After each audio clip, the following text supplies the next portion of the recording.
Bueno, yo tenía 15 años de edad. Mi madre era escritora, era una mujer muy avanzada para su época, estaba sumamente interesada en todos los movimientos espirituales y místicos y ella poco a poco comenzó a introducirme en el yoga, pero concretamente a los 15 años, como digo, porque ella me llevó a recibir clases de un maestro de yoga hindú que se había alojado en las afueras de Madrid y ahí daba clases. Y con esa edad fui y empecé a recibir clases. Eso por un lado. Por otro lado, una figura que ha sido importantísima en mi vida, que era un mexicano que se llamaba Rafael Masciarelli, al que como buen mexicano llamábamos los amigos Pancho. Él estaba muy evolucionado en los niveles de la conciencia, muy interesado por todas las filosofías asiáticas y tuve ocasión de ir recibiendo también mis primeras enseñanzas de él.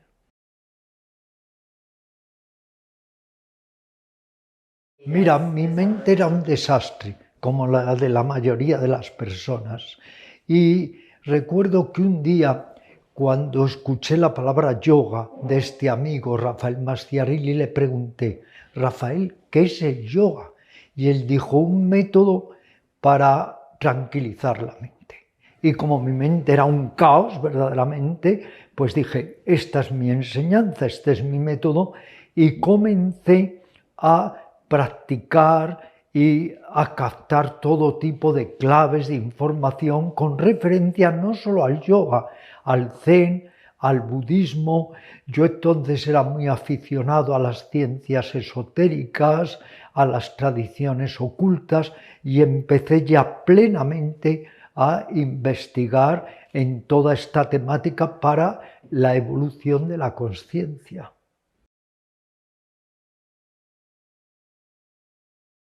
El yoga real se denomina así porque es el yoga más auténtico. Podríamos decir que es la columna vertebral de todo el yoga. Es el primer yoga o la primera modalidad de yoga. Tiene como 5.000, 6.000 años de antigüedad y apunta de manera muy directa a la mente para cuidarla, equilibrarla, entrenarla, desarrollarla y conseguir estados superiores de conciencia que nos permitan ver las cosas como son, no como creemos que son, no como nos han dicho que son, sino como realmente son. Y el Raja Yoga es un cuerpo muy rico de enseñanzas, de métodos, de técnicas para acelerar la evolución consciente y humanizarnos. El Raja Yoga se sirve, entre otras muchas técnicas que ahora podemos un poco, de alguna manera, adentrarnos en ellas, se sirve básicamente de la meditación. ¿Qué es la meditación? La meditación es un método específico para entrenar, cuidar y desarrollar la mente. Pero además de la meditación, en el Raja Yoga hay un cuerpo valiosísimo de enseñanzas para el autoconocimiento, para la autorrealización y algo muy importante, para la transformación. Podríamos decir que si el yoga no nos transforma, ¿para qué nos sirve? Para tranquilizarnos un rato, para estar a gusto un rato con nosotros mismos está bien, pero eso es de muy corto alcance. Lo verdaderamente esencial del yoga es que nos ayude a cambiarnos, a transformarnos, a encontrar lo que llamamos la sabiduría o entendimiento correcto. El Raja Yoga es como el comienzo de ese gran río que es el yoga, en el que luego, en años, siglos sucesivos, milenios sucesivos, han ido surgiendo otras modalidades de yoga. Antes de este libro yo he publicado con Kairos un libro que se llama Hatha Yoga, que es el yoga del cuerpo y de las energías. Y el Raja Yoga, es más el yoga que apunta al centro mental de una manera directa. Sí, verás, nace el Raja Yoga y nace como un intento de amplificar la mente, de ensanchar la conciencia, de encontrar respuestas a los grandes interrogantes de la vida, los interrogantes existenciales. Y a partir del Raja Yoga van surgiendo otras modalidades yógicas, entre las que se encuentran las más clásicas son el Karma Yoga o yoga de la acción consciente, Jnana Yoga o yoga del discernimiento, Bhakti Yoga o yoga devocional. Estos son los yogas más antiguos, pero luego yogas más tardíos son el Tantra Yoga, el Kundalini Yoga, el Mantra Yoga y otros yogas de los que se habla muy poco, pero son muy interesantes, como es el Atman Yoga o el Nada Yoga o el Virya Yoga o tantos otros. Debo decir que el yoga se convierte así en un río extraordinariamente ancho en el que van entrando y cabiendo infinidad de afluentes para enriquecer este gran río del yoga que de alguna manera ha permeado en todas las épocas y en todas las latitudes, incluido en Occidente, porque muchas veces pensamos que el yoga es solo de la India. No, el yoga también ha encontrado raíces entre los sumerios, los drávidos, en Mesopotamia, y hemos de decir que en Occidente los estoicos, por ejemplo, yo les llamo los yogis de Occidente porque coinciden en muchos sentidos con las enseñanzas y métodos del yoga.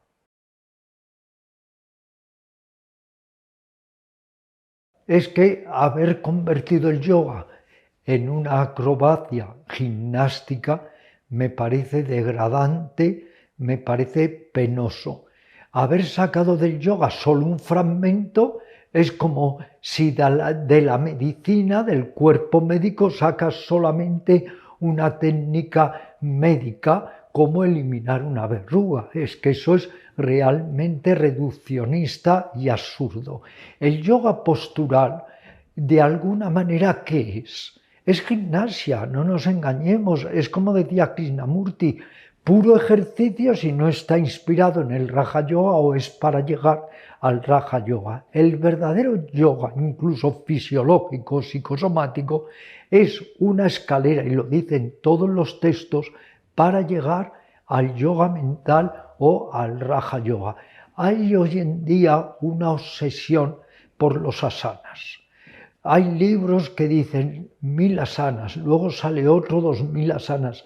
Y como decía un maestro de yoga, todos los días alguien inventa posturas de yoga, porque claro, tú misma puedes ahora inventar una serie de posiciones físicas, puesto que el cuerpo puede asumir infinidad de posturas.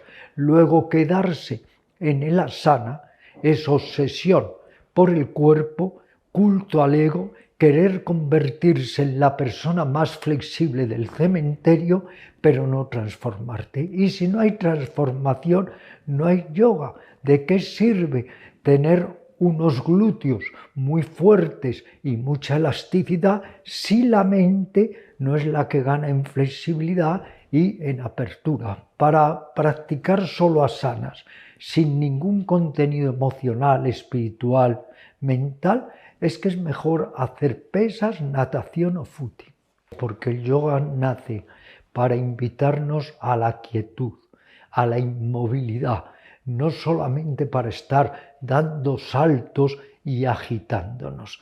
Entonces hay que aprender a conciliar quietud y acción y llevar la quietud, el sosiego, a la acción de la vida cotidiana.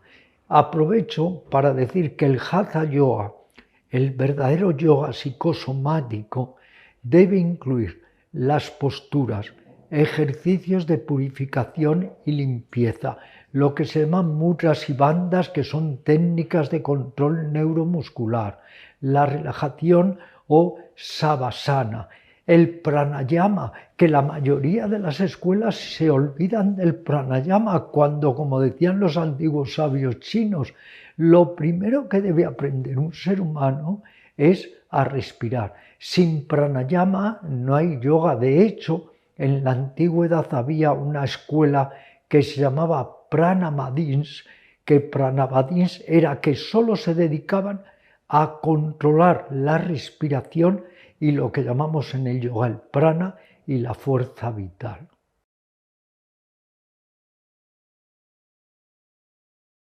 Todos los años cuando llega el día del yoga, me llaman periodistas, radios, etc.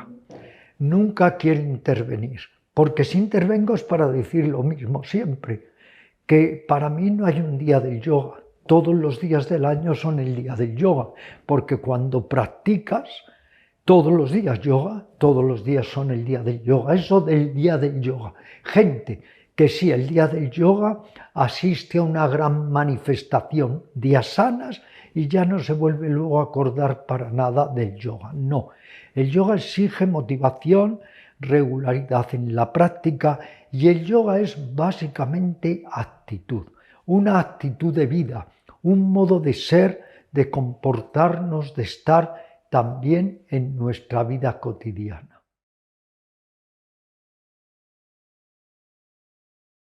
No hay yoga sin atención, no hay yoga sin equilibrio psicosomático, no hay yoga sin la elevada motivación de querer cambiarnos para mejorar y para humanizarnos.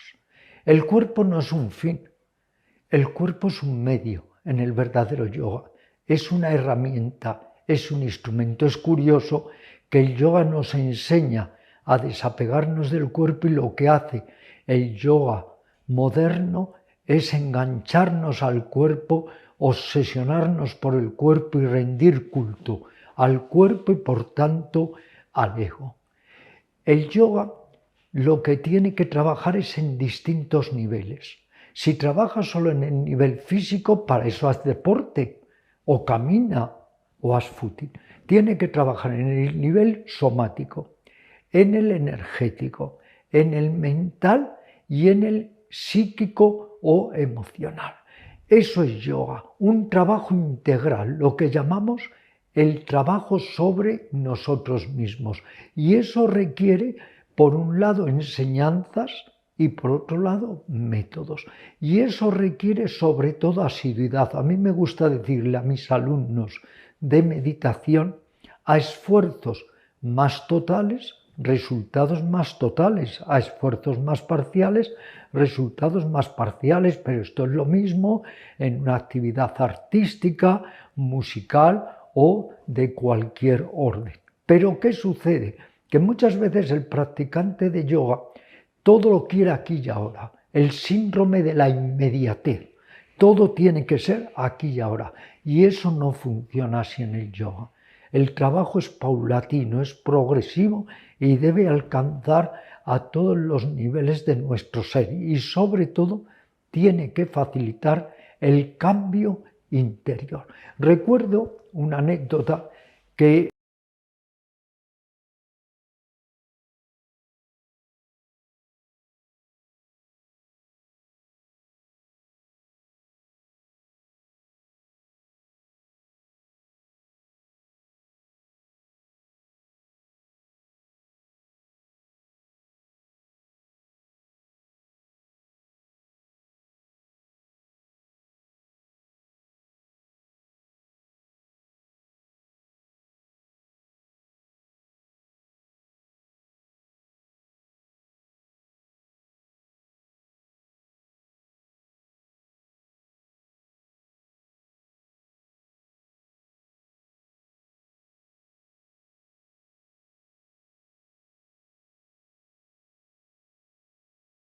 espiritualidad, también muchas veces se desarrolla enormemente el ego y el narcisismo, y más en los yogas gimnásticos, en los yogas puramente posturales, donde lo único que se pretende es tener unos glúteos más fuertes, sudar, adelgazar, tener mayor resistencia física. ¿De qué sirve esa resistencia física si no hay resistencia mental y emocional, hay otro maestro de yoga que con mucho sentido del humor, pero muy acertadamente dice, al final todos acabaremos en el savasana, postura del cadáver.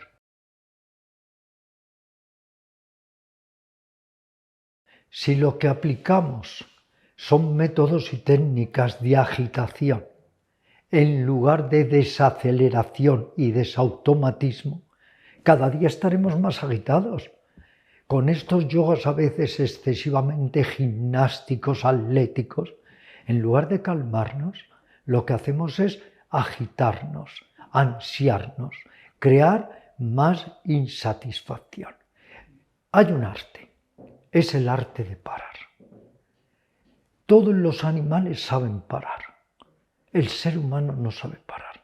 Fíjate, hace unos meses murió mi gato Emil, que era mi maestro, era mi hijo, era todo para mí. He escrito un libro que se ha hecho muy famoso sobre mi gato Emil. Bien, él me enseñó todo, porque me enseñó a no juzgar, a no tener rencor, a parar, a tener ecuanimidad, a amar incondicionalmente aun si no le amas. Es un yogi. Los animales son yogis, nos pueden enseñar absolutamente todo. El ser humano, en cambio, siempre está en ese ego voraz, persiguiendo todo, repitiendo más de lo mismo. Convertimos al final la vida en una mala copia de nosotros mismos por esa ansiedad, por esa angustia, en lugar de aprender a parar. Si una persona va al yoga y en lugar de enseñarla a parar, para que reduzca sus niveles de ansiedad, lo que la hacen es agitarse más y más, esa persona estará yendo al lado opuesto que nos propone el yoga. En el yoga se nos insiste constantemente que cuando aprendes a detenerte, lo que llamamos la detención consciente, surge otro tipo de sabiduría. De hecho, en el Raja Yoga hay un adagio que reza: cuando eliminas las ideas de la mente, se manifiesta la luz del ser.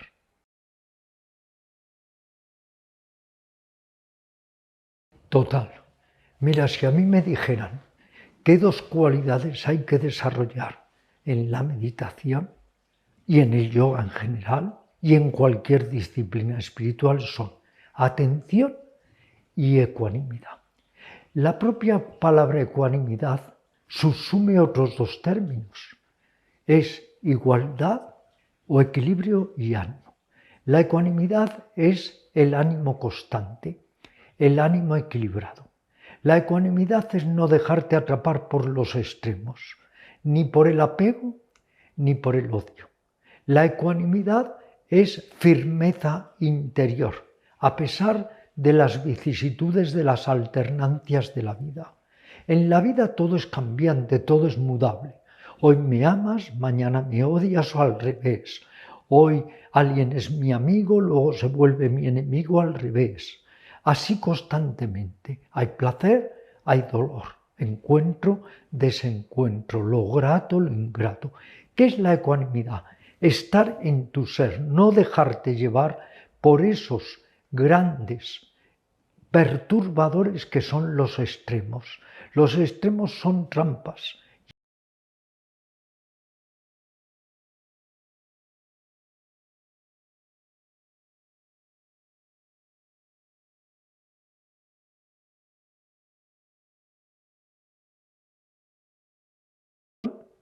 Energía, contento interior, lucidez y sobre todo paciencia y compasión.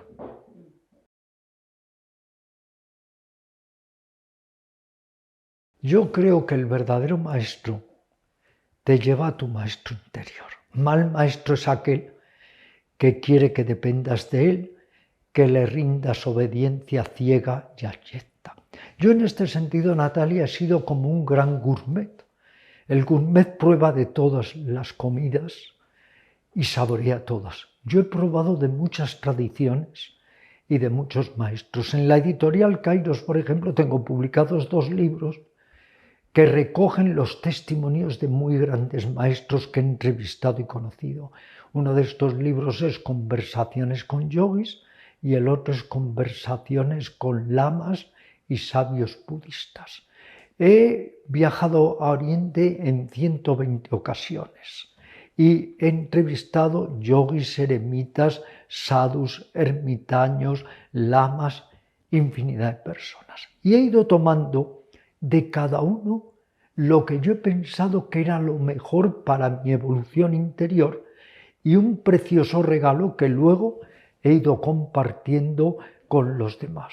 He pasado por las diversas tradiciones budistas, he conocido inmensos maestros budistas como Nyanaponika Thera, Pilladasi Thera, Ananda Maitreya, Narada Thera y tantos otros, y no te digo nada en cuanto a yogis, pues claro, desde Baba Muktananda, Charya Sarma y tantos otros, porque yo empecé a viajar a la India en 1972 con la que entonces era mi esposa, la gran profesora de yoga y traductora Almudena Uribe, y estuvimos durante años viajando a la India haciendo solo una cosa, acudiendo a sentarnos a los pies de grandes maestros para recibir enseñanzas. De hecho, en aquella época la prensa, los periódicos me llamaban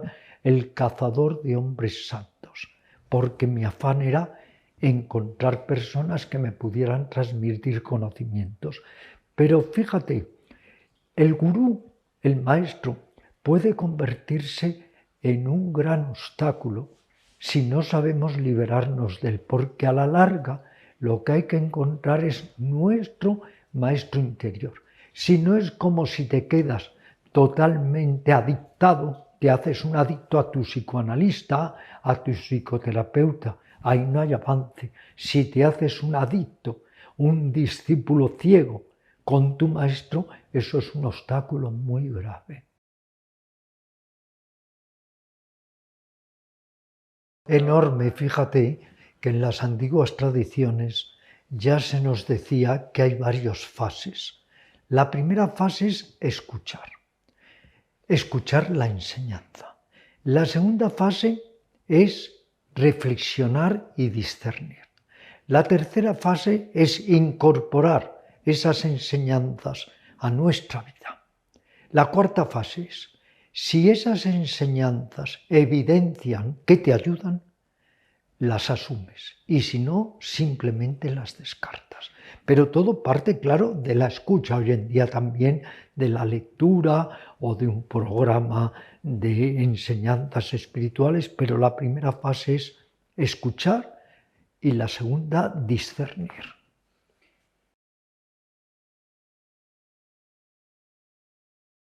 Mira, habría que escribir un libro, se lo podría yo proponer a Agustín Panicke, pero habría que escribir un libro que se llamara Verdad y mentira del yoga. No por el yoga mismo, el yoga es una gran verdad contundente, solvente, fiable, pero es todos, entre comillas, los mitos que se han ido incorporando al yoga. Por ejemplo, esa actitud de convertir el yoga en una panacea. ¿Pero qué es eso? No hay panaceas. Este cuerpo nace, vive y muere por mucho yoga que queramos hacer. Segundo, asociar el yoga a la longevidad. ¿Pero por qué? Ramakrishna murió con 50 años, Vivekananda también muy joven. El yoga no es para hacernos longevos, es para liberarnos y para realizarnos. Y así una serie de mitos que se han ido creando, como por ejemplo, ya que me preguntas esto, dar a entender que el yoga es para teístas, no para ateos. ¿Pero qué es eso?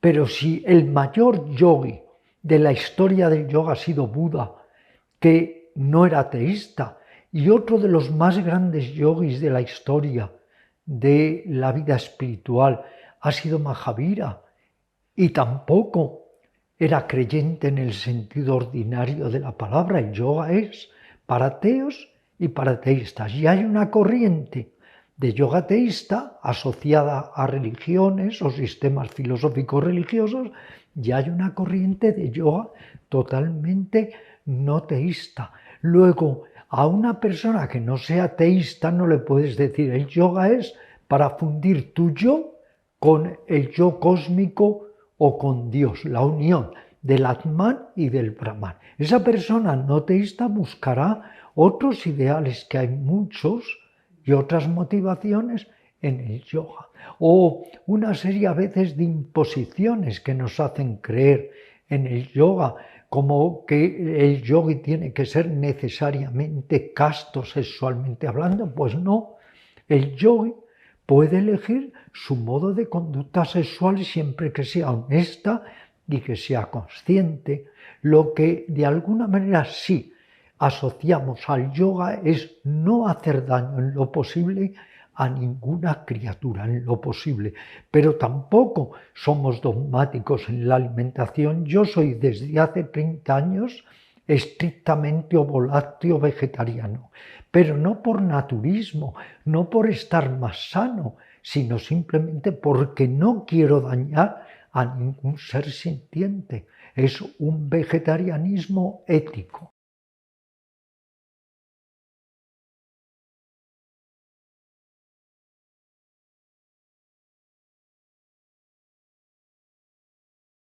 Pero esto es como aquello cuando llegó un asceta a Buda y le dijo: Señor, después de muchos años de penitencia, fíjate, he logrado caminar sobre las aguas. Y Buda le contesta: qué lástima de tiempo perdido habiendo barcas. Pues es que hay mucha falsedad también al amparo del yoga.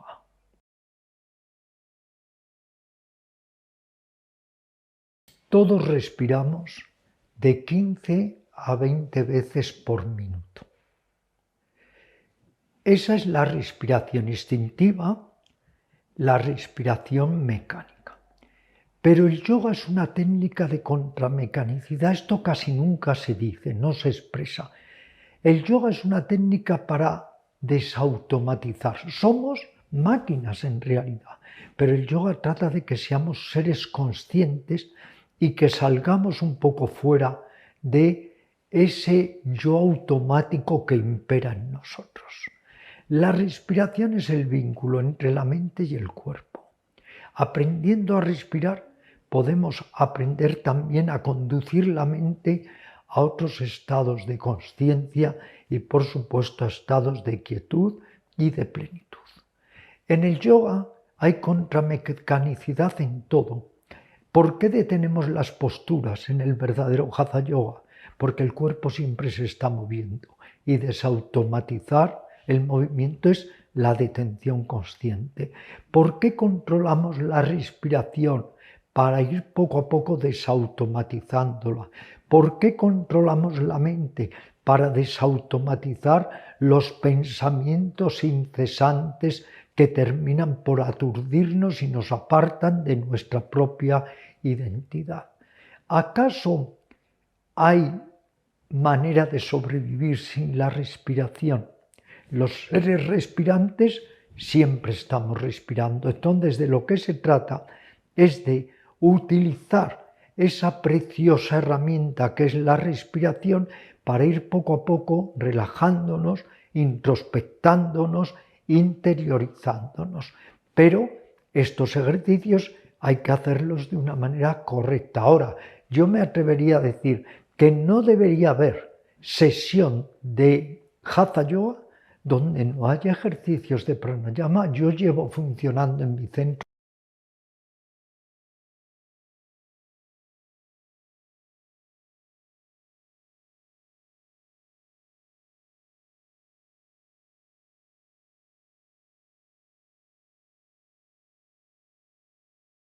una clase de asana si no se incorporen el pranayama y el savasana por lo menos. Lo primero lecturas muy serias. Las hay fabulosas, pero esas casi no le interesan a nadie. ¿Por qué? Porque la gente se dedica a mirar láminas de asanas, todo el interés lo pone en el asana y olvida la grandeza del yoga. Hay un libro que todo practicante de yoga debería leer. No es de lectura fácil. Se llama Yoga, Inmortalidad y Libertad de Mircea Eliade. Y otro libro que tiene publicado Kairos que se llama Técnicas del Yoga, también de Mircea Eliade. Buenas lecturas. Hay un conjunto incluso de autores occidentales fabulosos que tenemos que consultar sus obras. Arthur Avalon, Evans Wayne, Deos Bernard. Deos Bernard es genial. Sus obras son eminentemente prácticas, pero claro, hay que leer y profundizar. Y luego también el tratar de obtener información experiencial. De nada sirve leer mucho si no experimentas. De nada sirve, ya que tú me preguntabas del pranayama, que tú te leas todos los libros que hay de pranayama, si no practicas pranayama, o que te leas todos los libros de meditación, si no te ejercitas en la meditación. Por eso antes decía que los pasos son escuchar las enseñanzas, pero luego ponerlas en práctica. Al fin y al cabo, un yogi es su propio laboratorio viviente donde tiene que experimentar.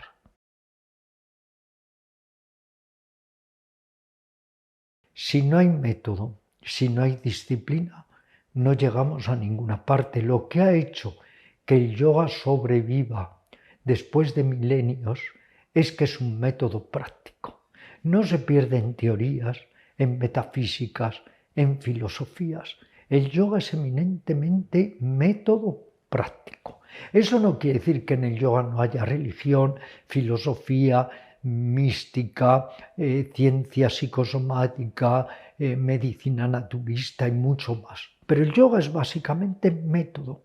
Creas o no creas en él, es mejor una persona que no crea en el método, pero lo practique con regularidad y disciplina, a una persona que crea mucho y nunca haga ningún ejercicio yógico. Por eso, precisamente para Kairos, escribí un libro que se llama Sadhana y que recoge todos los principios y métodos del sadhana. Sadhana es un término que quiere decir disciplina, práctica espiritual, entrenamiento. Y sin sadhana es que no hay nada.